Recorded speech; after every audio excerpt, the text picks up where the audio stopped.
a member of the Muslim Brotherhood to rule Egypt. Let me just stop you for a second. When you say led to victory, you mean he won an election. Yes, he did. Okay. And we were unhappy with the outcome, and ultimately there was a...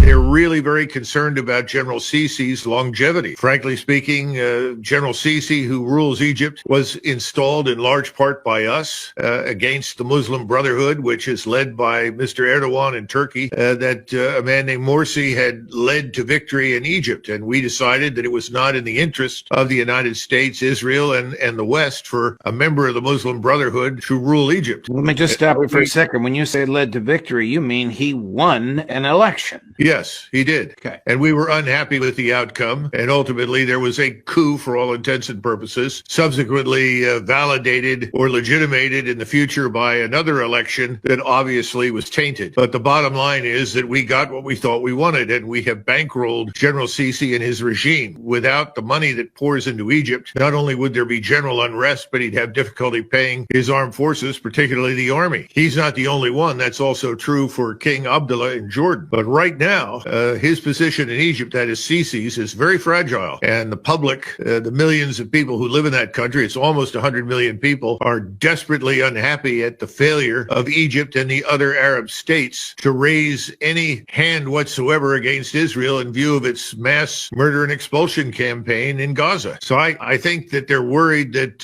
he could be removed. You get a new government that is probably either the Muslim Brotherhood or close to it, and then the Suez Canal falls into the hands of people who are ostensibly enemies of Israel, the United States, and the West. And so there is some thinking going on about intervening in Egypt to seize the canal.